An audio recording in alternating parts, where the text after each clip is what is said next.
ఓం నమః శివాయ. ఓం నమో నారాయణాయ. కర్మ నివారణ, సంచిత కర్మ, ప్రారబ్ధ కర్మ, ఆగమిక కర్మ నివారణ, నరదృష్టి నివారణ కాళభైరవాయ నమో నమః. ఓం దిగంబరాయ విద్మహే సింహవాహనాయ ధీమహి తన్నో కాళభైరవ ప్రచోదయాత్. హరి ఓం.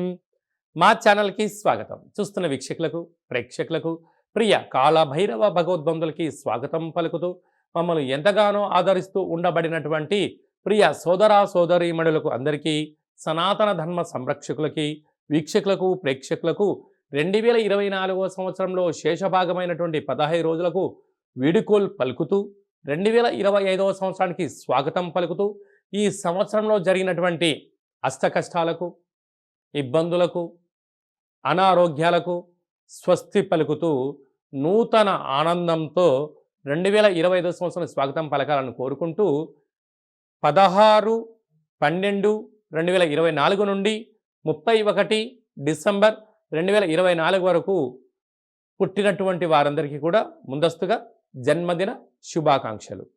అలాగనే గతంలో వివాహం చేసుకున్న వారికి వివాహ వార్షికోత్సవ శుభాకాంక్షలు. ద్వాదశ రాశుల్లో గ్రహ గమనాన్ని ఒకసారి వీక్షింపచేద్దాం. వృషభ రాశిలో దేవగురు బృహస్పతి శత్రు సంచార స్థితి, కర్కాటక రాశిలో కుజ సంచార స్థితి, కన్య రాశిలో కేతు సంచార స్థితి, వృశ్చిక రాశిలో బుధ సంచార స్థితి, ధనుస్సు రాశిలో రవి సంచార స్థితి, మకర రాశిలో శుక్ర సంచార స్థితి, కుంభరాశిలో శని భగవానుడు స్వక్షేత్ర సంచార స్థితి, మీనరాశిలో రాహు సంచార స్థితితో గ్రహ గమనాలు ఈ విధంగా ఉన్నాయి. తులరాశి వారు ఈ ఆంగ్ల సంవత్సరానికి వీడుకోలు పలుకుతూ, నూతన ఆంగ్ల సంవత్సరానికి స్వాగతం పలుకుతూ, ఎలాంటి యోగం అదృష్టానికి స్వాగతం పలకాలో ఈ వీడియోలో సవివరంగా సంపూర్ణంగా తెలుసుకుందాం. తులారాశిలో ఏ నక్షత్రాలు వస్తాయనగా చిత్తా నక్షత్రంలోని 3వ పాదం, 4వ పాదం, స్వాతి నక్షత్రంలోని 4 పాదాలు, విశాఖ నక్షత్రంలోని 1, 2, 3 పాదములు కలిపితే తులారాశి అవడం జరుగుతుంది. చాలామందికి పుట్టినటువంటి కాల సమయంలో డేటా బర్త్లు లేనటువంటి వారికి పేరు యొక్క మొదటి అక్షరాలను అనుసరిస్తూ ఆ రాశిని తెలుసుకునే ప్రయత్నం చేద్దాం. రా, రీ, శ్రీ, రు, రే, రో, తా, తి, తు, తే అక్షరాల వారందరూ కూడా తులారాశి జాతకులే. తులారాశి యొక్క అధిపతి శుక్ర భగవానుడు. వీరికి 2వ స్థానంలో బుధుడు సంచారం చేయడం వలన సత్ప్రవర్తన, వృత్తి, ఉద్యోగ, వ్యాపార కార్యక్రమాల్లో పెట్టుబడులు స్వాగతం పలుకుతూ అనేక రకాలమైనటువంటి ప్రమోషన్స్కు మీరే కేంద్ర బిందువులు కాబోతున్నారు. అలాగే తృతీయంలో రవి సంచార స్థితి ఉండడం వలన తల్లిదండ్రులతో, గురువులతో, అన్నదమ్ముళ్లతో, అక్కా చెల్లెలతో, బంధుమిత్రు సన్నిహిత వర్గాలతో గౌరవ మర్యాదలు ఇచ్చిపుచ్చుకునే ప్రయత్నం చేయగలిగితే రాబోయే కాలము మంచి కాలము అని చెప్పి కూడా గమనించాలి.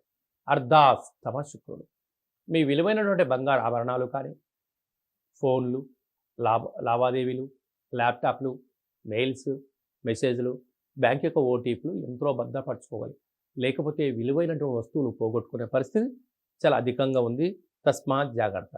అలాగా వివాహమైన దంపతులకు పుత్ర పుత్రిక సంతాన యోగం, చదువు, అభివృద్ధి, పిల్లలు విదేశాలకు పంపించాలని మీ కోరిక నెరవేరబోతుంది. 6వ స్థానంలో రాహు సంచార స్థితి ఉండడం వలన దయచేసి అప్పులు ఇవ్వద్దు, అప్పులు తెచ్చుకోవద్దు, వివాదాలకు దూరంగా ఉండండి, సత్ప్రవర్తన జీవన విధానం ఏర్పాటు చేసుకోండి, వీలైనంత వరకు తక్కువగా మాట్లాడే ప్రయత్నం చేయండి. అష్టమంలో గురు సంచార స్థితి ఉండడం వల్ల ఈ సంవత్సరం చివరి ఆదివారము, సోమవతి అమావాస్య సోమవారము, సంవత్సరం చివరి మంగళవారం పూట దూరావాయు జల ప్రయాణాలు పెట్టుకోవద్దు. వీలైనంత వరకు వివాదాలకు దూరంగా ఉండండి. వీలైనంత వరకు ప్రశాంత జీవనాన్ని ఏర్పాటు చేసుకోగలిగితే 90% ప్రమాదాలను, ఇబ్బందులను నివారించే పరిస్థితి కనపడుతుంది.